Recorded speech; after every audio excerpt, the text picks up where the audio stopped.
पुरानी साइकिल और नया सबका एक छोटे से गांव में रोहन नाम का एक लड़का रहता था।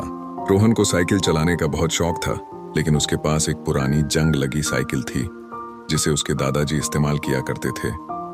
साइकिल की चेन अक्सर उतर जाती थी और उसकी घंटी भी ठीक से नहीं बजती थी। गांव के बाकी बच्चों के पास चमकीली नई साइकिलें थीं।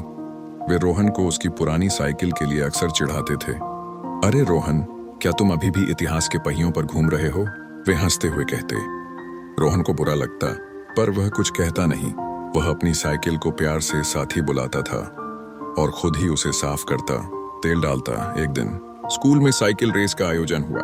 सभी बच्चे अपनी नई साइकिलों पर इतरा रहे थे। रोहन भी अपनी पुरानी साथी को लेकर रेस में शामिल हुआ। रेस शुरू हुई और नई साइकिलें फर्राटे से आगे निकल गईं। रोहन की साइकिल धीमी थी और एक मोड़ पर उसकी चेन फिर से उतर गई। रोहन हताश होकर रुक गया। उसने देखा कि आगे दौड़ रहे बच्चों में से एक, अमन, जिसकी साइकिल सबसे नई और महंगी थी, वह अचानक कीचड़ में फिसल कर गिर गया। अमन को चोट लगी थी और उसकी साइकिल का पहिया टेढ़ा हो गया था। बाकी बच्चे अपनी जीत की खुशी में बिना रुके आगे निकल गए।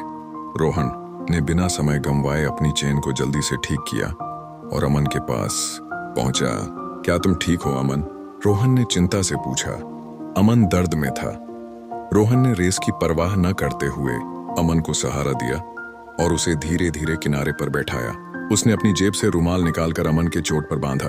इतने में रेस खत्म हो गई और विजेता की घोषणा भी हो गई। मगर जब शिक्षक वहां पहुंचे और उन्होंने यह दृश्य देखा तो वे रोहन की मानवता से बहुत प्रभावित हुए। शिक्षक ने सभी बच्चों को इकट्ठा किया और कहा, रेस में जीतना जरूरी है, पर दूसरों की मदद करना उससे कहीं ज्यादा जरूरी। रोहन, तुमने सबसे महंगी चीज जीती है और वह है सद्भावना। रोहन भले ही रेस न जीत सका हो, पर उसे सम्मान मिला। उस दिन अमन ने भी सबक सीखा कि पुरानी साइकिल वाला रोहन महंगी साइकिल वालों से कहीं ज्यादा अमीर दिल वाला था। नैतिक शिक्षा, मोरल ऑफ द स्टोरी, वस्तुओं का मूल्य उनकी कीमत से नहीं, बल्कि इंसान के व्यवहार और अच्छे कर्मों से होता है।